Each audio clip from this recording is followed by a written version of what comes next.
Hello दोस्तों, स्वागत है आपका डे 3 के साथ में। पहली यूनिट के जितने भी इंपॉर्टेंट क्वेश्चंस थे वो लगभग हम लोगों ने 2 दिन, जो पहले दिन था और दूसरा दिन था, उसमें कवर कर लिए थे। अभी हम लोग बात करने वाले हैं यूनिट नंबर 2। सर जी, क्या पहली यूनिट से सिर्फ उतने ही क्वेश्चन पढ़ने हैं? नहीं जी, हम आखिरी में आपको मिसलिनियस करवाएंगे, यानी बहुत सारे मिक्स क्वेश्चन भी लेके आएंगे, जो पूरी अपनी सीरीज चल रही है 30 दिनों की, इनके अंदर। लेकिन पहली और दूसरी यूनिट आपस में मिलती जुलती है, तो पहले इसमें कुछ अच्छे जितने भी क्वेश्चन हैं उन सबको करा लेते हैं, फिर जो भी छूटे छाटे क्वेश्चंस रह गए होंगे वो करा देंगे, और इस तरीके से आप कायदे से सारे ऑब्जेक्टिव को तैयार कर पाएंगे सर। ठीक है, तो दूसरी यूनिट है अपनी एलिमेंट्री क्वांटम मैकेनिक्स। ठीक है सर, बेसिक सी चीजें हैं, क्या होती है आइए समझाते हैं। क्वांटम मैकेनिक्स में, क्वांटम मैकेनिक्स क्या होती है मेरे भाई? अगर सरल भाषा में समझने की कोशिश करें तो क्वांटम का मतलब क्या होता है? क्वांटम को और सरल भाषा में ले आओ क्वांटा पे, जहां पे हम लोग प्रकाश की बात करेंगे। प्लांक ने क्या कहा था, जो प्रकाश है वो छोटे छोटे पैकेटों या बंडलों की फॉर्म में चलता है, एक बंडल को फोटोन या क्वांटा कहते हैं। तो इस तरीके की चीजें आइंस्टीन की क्वेश्चन पढ़ेंगे, क्या क्या होगा समझिए।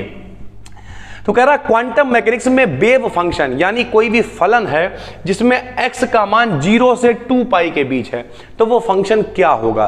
तो वो फंक्शन होगा sin x plus cos x। 2 पाई का मतलब क्या होता है मेरे भाई?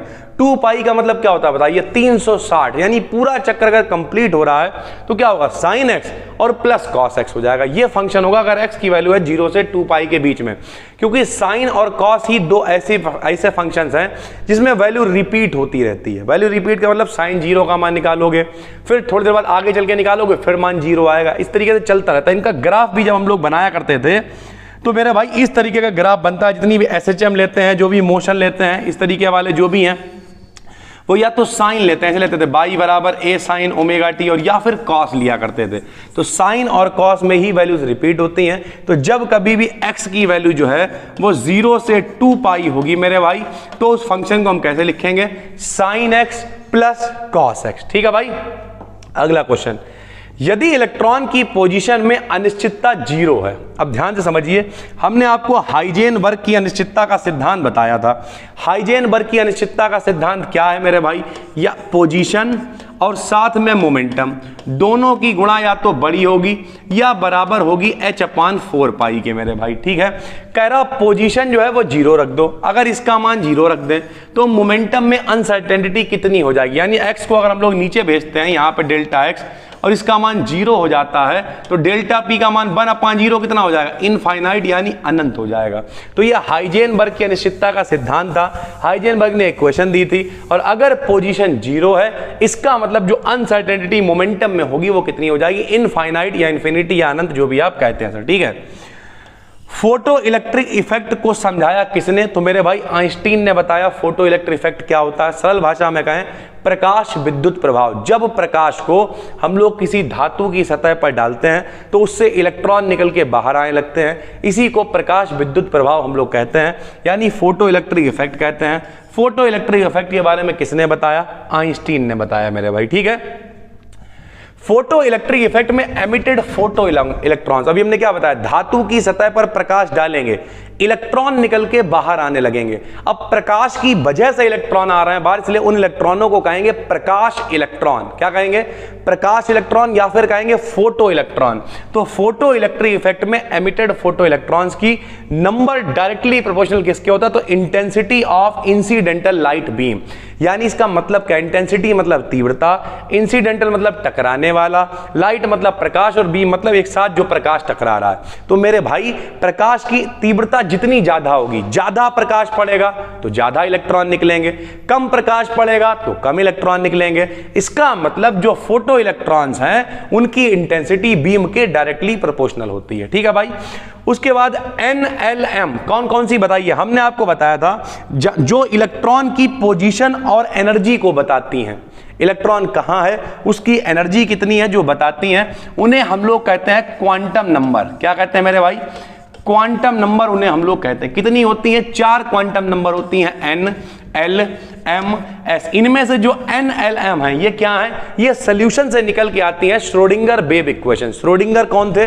श्रोडिंगर जिन्होंने नया मॉडल दिया था परमाणु का और बताया था कि परमाणु नाभिक के चारों ओर कुछ ऐसे 3D क्षेत्र पाए जाते हैं, 3 डायमेंशनल क्षेत्र पाए जाते हैं जिनमें इलेक्ट्रॉनों के पाए जाने की संभावना होती है, और उन संभावनाओं को इन्होंने कहा NLMS। 4 क्वांटम संख्या इन्होंने कहा, जो इक्वेशन इन्होंने हल करी, ठीक है, उन संभावनाओं को नहीं, एक मिनट सॉरी, तो इन्होंने कहा जो एक ऐसे कुछ एरियाज पाए जाते हैं 3D जहां पर पाए जाने की संभावना होती है, उन्होंने क्या कहा था, SPDF, उन्हें इन्होंने कहा था उपकोष, ठीक है। और जब सॉल्यूशन को पूरा हल किया इक्वेशन को, तो क्वांटम संख्याएं निकल के आई जिन्हें NLMS कहा। तो यहां पे लिखा NLM किसका रिजल्ट है, तो किसका है, solution of Schrodinger wave equation, यानी जो श्रोडिंगर की इक्वेशन है उसका सॉल्यूशन कह लीजिए या उसका हल कह लीजिए, क्या है, क्वांटम संख्या है, ठीक है भाई। वह सिस्टम जिसमें n के साथ एनर्जी E डुअल पावर के रूप में बढ़ती है। n क्या है, मुख्य क्वांटम नंबर यानी प्रिंसिपल क्वांटम नंबर है, और इसके साथ एनर्जी स्क्वायर की फॉर्म में बढ़ती है, E की पावर 2 की फॉर्म में बढ़ती है। तो ये क्या होता है, पार्टिकल इन 1 डायमेंशनल बॉक्स, ठीक है। ये जो लोग एप्लीकेशन पे देख रहे हैं वो लोग टेंशन ना लें, यहाँ पर थ्योरी वाले भी सारे क्लासेस रिकॉर्डेड होंगे। आज तक मेरे पास एक अलग से काम था 3 घंटे का, जो आज खत्म हो रहा है, तो कल से आपको प्रॉपर क्लासेस थ्योरी वाले एप्लीकेशन पे भी मिलेंगे। यूट्यूब पे देख रहे हो तो कोई टेंशन की बात नहीं है, इसकी PDF आपको मिल जाएगी टेलीग्राम पे। तो पार्टिकल इन 1 डायमेंशनल बॉक्स बहुत इंपॉर्टेंट ये होता है कब, अगर इसमें हम लोग प्रूव करते हैं कि अगर n है प्रिंसिपल क्वांटम नंबर, तो एनर्जी की डबल पावर के साथ यानी E की पावर 2 के साथ में बढ़ेगी सर, ठीक है। सबसे ज्यादा एनर्जी किसकी होगी, तो मेरे भाई ज्यादा एनर्जी जैसे जैसे आगे बढ़ते जाते हैं, जैसे हम कहें 1s2, 2s2, 2p6, सबसे ज्यादा एनर्जी किसकी होगी, तो सबसे कम इसकी, उससे ज्यादा इसकी, उससे ज्यादा इसकी। p में भी 3 डब्बे बनते हैं, पहला px, दूसरा py, तीसरा pz, तो सबसे ज्यादा एनर्जी किसकी होगी, pz वाले की होगी, ठीक है भाई। इस तरीके से लिखते हैं। उसके बाद बैलेंस बॉन्ड थ्योरी किसने दी, काफी इंपॉर्टेंट, तो हिटलर और लंदन ने बैलेंस बॉन्ड थ्योरी यानी संयोजकता बंध सिद्धांत को दिया, बैलेंस बॉन्ड थ्योरी। टेम्परेचर बढ़ने पर हीट कैपेसिटेंस, हीट कैपेसिटेंस मतलब ऊष्माधारिता, किसी ठोस की ऊष्माधारिता पे क्या प्रभाव पड़ेगा, तो वो बढ़ जाएगी, जाहिर सी बात है, टेम्परेचर बढ़ेगा गर्मी बढ़ेगी, गर्मी बढ़ेगी ऊष्मा बढ़ेगी, ऊष्मा बढ़ेगी हीट कैपेसिटी बढ़ेगी सर, ठीक है। कॉम्पटन इफेक्ट में एक्स रेज के फोटोन तथा एलिमेंट्स में इलेक्ट्रॉन में टक्कर होती है कैसी, तो फोटोन और इलेक्ट्रॉन जब टकराते हैं तो वो टक्कर कैसी होती है, कॉम्पटन इफेक्ट। बहुत इंपॉर्टेंट है थ्योरी के लेवल पे, जिनके में लॉन्ग पेपर होंगे, मतलब रिटन वाले पेपर होंगे डिस्क्रिप्टिव, उनके लिए कॉम्पटन इफेक्ट बहुत इंपॉर्टेंट है, पढ़ाएंगे थ्योरी में सर, ठीक है। तो नॉन इलास्टिक होती है, इलास्टिक कैसी होती है, इलास्टिक मतलब प्रत्यास्थ, आए टकराए चले गए, ऊर्जा का कोई ट्रांसफर, मतलब किसी तरीके का कोई ट्रांसफर नहीं हो रहा, प्लास्ट मतलब इलास्टिक है, खींचा छोड़ दिया वैसे ही वापस टकरा के चले गए। लेकिन नॉन इलास्टिक में ऐसा नहीं होता है, नॉन इलास्टिक मतलब अप्रत्यास्थ, टकराएंगे और टकराने के बाद एक दूसरे से दूर जरूर जाएंगे, लेकिन उसमें वो टूट सकते हैं, एनर्जी का ट्रांसफर हो सकता है, बहुत सारी चीजें हो सकती हैं मेरे भाई, ठीक है। आइंस्टीन की फोटो इलेक्ट्रिक इक्वेशन क्या है मेरे भाई, तो ये इक्वेशन हम लोगों ने 10th क्लास में पढ़ रखी है कि जो ऊर्जा होती है, जरा देखिए ऊर्जा, ठीक है, वो क्या होती है, hν माइनस hν0 के बराबर होती है। इसे अगर हम ऐसे समझें, ठीक है, ऐसे कि एक कोई फोटोन है, उस फोटोन का कुछ भाग गतिज ऊर्जा की वृद्धि करने में और कुछ भाग उसे बाहर निकालने में खर्च हो जाता है। ये क्या है, ये वो काम है hν0, जिससे ये बाहर निकलेगा इलेक्ट्रॉन। अभी हमने आपको बताया प्रकाश आएगा, धातु पे पड़ेगा, इलेक्ट्रॉन निकलेगा, तो निकलते समय उसे जितनी ऊर्जा चाहिए होगी वो hν0 होती है। निकलने के बाद फिर चलना भी तो है गतिज ऊर्जा, तो गतिज ऊर्जा 12 mv² है। यानी फोटोन की जो ऊर्जा है वो इलेक्ट्रॉन को 2 तरीके से मिलती है, पहली कुछ कार्य होता है hν0 जिससे वो निकल के बाहर आता है, दूसरी गतिज ऊर्जा जो इलेक्ट्रॉन को चलाएगी, निकाल तो लिया, अब चलोगे कैसे, तो चलने के लिए 12 mv²।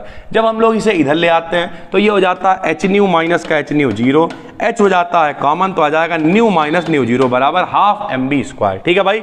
ये होती है प्लांक की जो इक्वेशन थी आइंस्टीन के साथ जो इन्होंने मिलकर दी थी, आइंस्टीन का प्रकाश विद्युत प्रभाव समीकरण, यानी Einstein photo electric equation. Train के इंजन में कौन से गुण होते हैं, हमने आपको बताया जितने भी पार्टिकल होते हैं, पार्टिकल मतलब जिनमें द्रव्यमान होता है, जिनमें मास होता है, वो सारे के सारे पार्टिकल होते हैं। जिनमें वेवलेंथ यानी तरंग दैर्घ्य होती है, वो मेरे भाई वेव होती हैं। अब इंजन है, इंजन में तरंग दैर्घ्य थोड़ी होगी, इंजन में वजन होएगा यार, पार्टिकल से मिलकर बना है। तो ट्रेन के इंजन में कौन से गुण होते हैं, पार्टिकल के गुण होते हैं, ठीक है भाई। हैमिल्टोनियन ऑपरेटर, जो लोग एप्लीकेशन पे देख रहे हैं उन लोगों को हमने पढ़ा रखा है Hamiltonian operator, Schrodinger wave equation.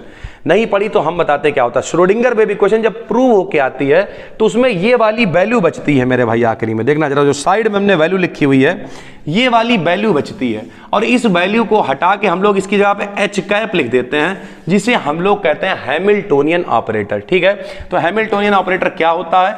ये एनर्जी का ऑपरेटर होता है। ठीक है, एनर्जी को ऑपरेट करता है और इसे हम लोग लिखते हैं एच कैप से। इसका मान अगर अलग से पूछा जाए तो हमने साइड में लिख रखा है, विकल्प में पूछे तो आप बता देना सर। ठीक है, वैल्यू ऑफ प्लांक्स कांस्टेंट, ये देखने में सरल लग रहा है यार, ये तो 9th में पढ़ा था प्लांक नियतांक, लेकिन मेरे भाई पूछा जा सकता है अगर आप पेपर दे रहे हो। क्या होता है प्लांक नियतांक का मान बताओ? 6.6 10 की घात माइनस के 34 जूल सेकंड। मात्रक भी देखना, कभी कभी मान एक से लिखे होते हैं, मात्रक का खेल होता है, तो जूल सेकंड ये मान जरूर याद कर लेना। बेसिक चीजें भी आती हैं, अगर 100 क्वेश्चन आएंगे 50 आएंगे तो 50 के 50 थोड़ी कठिन आ जाएंगे भाई। 20 क्वेश्चन ऐसे होते हैं जो आसानी से हर व्यक्ति कर सकता है। तो अगर आप गधे हो तो फोकस किस पे करोगे? उन क्वेश्चंस पे। हमला क्या कर रहा है? एक बहुत बढ़िया आपने पुरानी पिक्चर देखी थी चक दे इंडिया, उसमें बहुत अच्छी बात कहता है शाहरुख खान, हमला गोल पे नहीं, गोलकीपर के दिमाग पे करना है, गोल खुद ब खुद हो जाएगा। तो जो सरल क्वेश्चन है उन्हें पकड़ने की कोशिश करो। अगर फंस गए 20 क्वेश्चन तो 50 में 20 वाला पास होता है, सीधी सी बात है। तो इस तरीके के क्वेश्चन आते हैं। ठीक है, एक आइंस्टीन की वैल्यू कितनी होती है? NH के बराबर होती है। आइंस्टीन और प्लांक ने जो मिल बांट के बहुत राग फैलाया। प्लांक ने क्या कहा मेरे भाई कि नंबर की जो एनर्जी होगी, एक फोटॉन की एनर्जी h होगी, प्रकाश छोटे छोटे पैकेटों के रूप में आएगा, उसे फोटॉन या क्वांटा कह देंगे। एक की एनर्जी h होगी, 2 की एनर्जी 2h, 3 की एनर्जी 3h, ऐसे n की एनर्जी h होगी, NH। ठीक है, तो एक आइंस्टीन की वैल्यू बराबर होती है NH के। ठीक है भाई, तो टोटल आपकी अगर हम बताएं तो टोटल मेरे भाई 8 यूनिटें हैं। कितनी है? 8 यूनिट्स हैं, जिनमें से पहली यूनिट हमने 2 दिन के अंदर आपको लगभग हमने मेरे हिसाब से 50 के करीब ऑब्जेक्टिव दिए होंगे। सारी की सारी पीडीएफ कहां पड़ी हुई हैं? टेलीग्राम पे जाओगे आप, सर्च करोगे BDKDN BSc, ना मिले 4th semester day 1, 4th semester day 2, ऐसा करके सर्च करो, आराम से मिल जाएगा। एप्लीकेशन पे देख रहा हो तो कोई दिक्कत नहीं है, हमने अलग से एक फोल्डर बना दिया है जिसके लिए आप बराबर दोनों तरफ आराम से प्रैक्टिस कर सकते हो। ठीक है भाई, तो कोई दिक्कत नहीं है। उसके अलावा जो लोग एप्लीकेशन वाले परेशान हो रहे थे कि सर वीडियोस, तो टेंशन ना लो मेरे भाई, पूरी लॉन्ग वीडियोस सब कुछ आपको डिटेल में पढ़ाएंगे। और जिन लोगों के पेपर हैं वो कमेंट करें, कोई भी इंपॉर्टेंट टॉपिक अलग से वीडियो बनाएंगे, बिल्कुल भी परेशान होने की जरूरत नहीं है। यूट्यूब पे ये सीरीज इसलिए लेके आए हैं क्योंकि हम लोगों की तरफ जो यूनिवर्सिटी लगती है MJPRU, भैया यहाँ पे मल्टीपल चॉइस पेपर हो रहे हैं, तो जाहिर सी बात है जो इधर वाली यूनिवर्सिटी उस पर हमें बहुत ज्यादा फोकस करना पड़ेगा। बाकी लोग अगर कहीं और से जुड़े हैं और पेपर उनके मल्टीपल नहीं है तो टेंशन नहीं लेनी है, सिर्फ कॉमेंट करना है मेरे भाई। कॉमेंट हो सकता है एक बार हम ना देख पाए, बहुत कॉमेंट होते हैं, तो 2-3 वीडियो पे कर देना, कभी ना कभी दिख ही जाएगा। कॉमेंट कर देना, कॉमेंट करने के बाद चिल करना, और ना कर पाना तो आप क्या करना मेरे भाई, एक नंबर है 904490 0263, ये कॉल सपोर्ट है। जरूरी नहीं है हर समय मिल ही जाए, ना मिले 1-8 घंटे बाद ट्राई कर लेना, कोई दिक्कत वाली बात नहीं, मिल जाता है सर। ठीक है, और ना मिले तो एक नंबर है, इस पे आप अपना टॉपिक लिख के भेज देना 8604507939, ये व्हाट्सएप नंबर है। ठीक है, अब जरूरी नहीं इस पर रिप्लाई मिल जाए, 1000 से ज्यादा मैसेज अभी इस पे पड़े हुए हैं, जबकि हम डेली के 50-60 रिप्लाई कर देते हैं। तो रियलिटी यही है, अगर कहीं कुछ ना हो पाए तो इंस्टाग्राम पे चले जाना, सत्यम वाजपेयी 04, उसे टैग करना, स्टोरी टैग कर देना। ठीक है, टैग हम जरूर देख लेते हैं मेरे भाई। या फिर कोई वीडियो पब्लिक हो, तुरंत कमेंट करना, हम तुरंत कमेंट जरूर देखते हैं कि इस समय व्यक्ति क्या कमेंट कर रहा है, कुछ ना कुछ तरीके से पहुंच ही जाओगे हम तक से। ठीक है, बाकी कल से लेके परसों तक एक बहुत अच्छी वीडियो पब्लिक करने वाले हैं 5 जुलाई को, जिस इवेंट का आपको इंतजार था सर, 5 जुलाई को एक बहुत बेहतरीन इवेंट होने वाला है। और जो लोग भी देख रहे हैं, हमने आपसे वादा किया था कि 3 जुलाई तक हम लोग लगाएंगे जान, 4 को करेंगे चिल और 5 को मिलेंगे इवेंट के अंदर। तो जो भी लोग हैं, हम तो कहेंगे सभी लोग आना, किस तरीके से होगा क्या होगा वो बताएंगे डिटेल कल वाली वीडियो में। हम मिलते हैं फिलहाल फिर एक वीडियो में, इसकी PDF मिल जाएगी टेलीग्राम, और अगर कोर्स पे देख रहा हो सर तो फाइल्स नाम के फोल्डर में। तब तक के लिए धन्यवाद, थैंक यू भाई।